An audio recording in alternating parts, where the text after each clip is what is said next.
ওমা এটা আবার কিতা দেয়া যায় নিচে তা চাকটিও আছে টেলা দিলে আবার গড়গড়ায় যাইতে তাহে বুঝছো। ওমা এই বাড়িটার নাম না কিতা সিংহ বাড়ি। এটার লেগে ছাদের মধ্যে সিংহ উঠতে বইয়ে রয়েছে। সিংহটার ফুটকির মধ্যে লম্বা এটা কিতা দূর আমি কানা না কিতা এটা তো সিংহ লেঙ্গুড্ডা। সিংহ বাড়ির সাথে আমার জামার কালার কুলার মিলায় আয় পড়ছি সিংহ বাড়ি দেখার লাগিয়ে। ওমা কখন থেকে সিংহ বাড়ি দরের সামনে দাঁড়ায় রয়েছি। সিংহ বাড়ির ভিতরে কেউ নাই না কিতা। কখন বুঝুন এই সিংহ বাড়ি দরের সামনে কারো থাকতে থাকতে আমার টেঙ্গির মধ্যে বেদনায় হচ্ছে। এটার লেগে এখন কারো তাকতাছি না দেখে সিংহ বাড়ি দরের সামনে বইয়ে পড়ছি। ওমা আমি দিহি দরের সামনে বইয়ে থেকে জিমাইতাছি। জিমানি টিমানি বাদ দিয়ে আমি আনতে জায়গা মাইসে দেখলে কিতা কইব। ইন্দা আবার দুই আফার আর কিতা হয়েছে দুইজনে মিলে টেলাটেলি শুরু করে দিছে। আফারা মনে হয় টেলাটেলি করে ক্যামেরাতে ছবি তুলছে। ও মা গো সিংহর ফুটকির মধ্যে লম্বা এটা কিতা। হাই হাই রে এটা তো দিহি সিংহর ফুটকির মধ্যে সিংহর লেঙ্গুড্ডা। আমনে এবার দৌড় মাসুন কেরে আমারে দেখিয়া। ওরে কি গরম লাগতেছে। সিংহ বাড়ি দরের উপরে একটা ফ্যান দিল ভালো লাগতো। ওরে সিংহর বাচ্চা সিংহ তুই কিন্তু লেঙ্গুদ্দা বাড়ি দিয়ে আমার ফালাই দিস না। তোর একটু আমি হেলান দেখা রইছি। হাই হাই রে ইন্দা দিহি সিংহ বাড়ি দরের সামনে মুরগি আজ্ঞা বইরালতাছে। মুরগির ঘরের মুরগি আগবে একটু দূর আগে আজ্ঞা। ওই সিংহর বাচ্চা সিংহ তোর এনে দাঁড়াইছি দেখে তুই আবার আমার কাল্লাটা কামুদ দেখাই আলাইস না। সিংহ যেমন আগ করে রয়েছে। ওরে বাবা সিংহর কত বড় বড় দাঁত কুম্বালা দানে আমার কামুদ দেখাই আলাই। ও মা এই গাছও দিহি কত সুন্দর সুন্দর ফুল ফুটতে রয়েছে। হ্যাঁ হ্যাঁ হ্যাঁ এটি তো দিয়ে হাসা হাসা ফুল না। আমি তো আগে ভাবছি এটি হাসা হাসা ফুল। অন দিয়ে প্লাস্টিকের ফুল লাগাই রাখছে গাছের মধ্যে।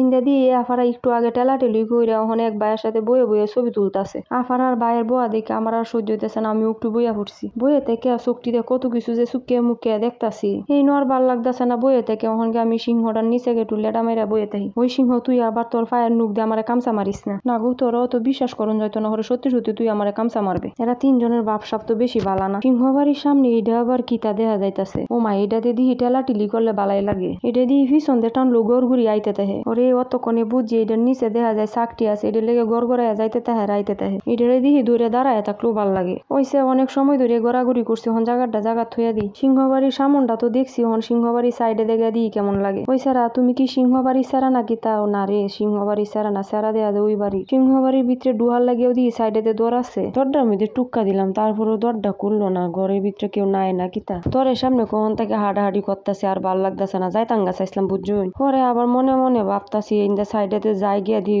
জানালার সিবা সাবা দেখি ওরে দিই তাহলে ডাক ডুক দিয়ে এমনি দরটা কুলার লাগিয়ে না। এই সিবার ভিতরে দাঁড়ায় থেকে সুকে মুখে দেখতাম না। জানালা তো কিস্তা দেখাই জানা ঘরের ভিতরে ওহন যেমনি সুকে মুখে দেখতাছি। কেউ দেখলে সুর কইয়া দৌড়ান দিব। দূর মনটাই খারাপ হয়েছে। সিংহ বাড়ির ঘরের ভিতরটার দেখতাম না। দূর সিংহ বাড়ির ঘরের ভিতরে ঢুকতাছি না দেখে মন খারাপ করে লাভ আছে। এর থেকে সিংহ বাড়ি দরের সামনে একটু নাচানাচি করে দেখে। সিংহ বাড়ি দরের সামনেটাও তো কত সুন্দর। কি গো আপনার কিতা হইছে। ট্যাঙ্গের উপরে ট্যাঙ্ক তুলে মুহের মধ্যে একটা টল লাগাই একলা একলা সুন্দর বইয়া রইছুন। এটা আবার কিতা গাছের মধ্যে ঝুলতাছে। আবার দেখা যায় একটা শোরুমও আছে। উপরে নিচে সব জায়গায় সিংহ বই রয়েছে দেখে এই বাড়ির নামকরণ করছে সিংহ বাড়ি। সিংহ বাড়ির সামনে দিয়ে মুরগি কাজে লাগিয়েছে। ওই মুরগি তোরা কাজে লাগসকে লেগে সিংহ মামা তোরা কাল্লা মাল্লা কামুদে নিবগা। ওই বাসুরের বাচ্চা বাসুর তোর তো শক্তি খেললে গে। তুই সিংহ বাড়ির রইছিস দেখে দুষ হয়ে গেছে গা। তুই আমারে দৌড়াইবে এটা লেগে। ওরে বাপরে বাপ সিংহ বাড়ির গরু দি সিংহর মতোই গর্জন করে। ওই বাসুরের বাচ্চা বাসুর তোর শৈল অনেক তেজ রে। তোর সাথে দুষ্টামি হাইজলামি করতেছি। তুই জানি কুম্বালায় আমার ডুস মারুস। তুই সিংহ কখন থেকে হাক করে রইছিস যা আমার ব্যাগটাই তুই কায়ালা আমারে না খায় না গো। সত্যি সত্যি পরে আমার ব্যাগটা কায়ালবো। তো আজকে এই পর্যন্তই সিংহ বাড়ির ব্লগ। তবে হ্যাঁ সিংহ বাড়ির আরেকটি ব্লগ নিয়ে আপনাদের সামনে আবারও আসবো। এই পর্যন্ত আপনারা ভালো থাকবেন।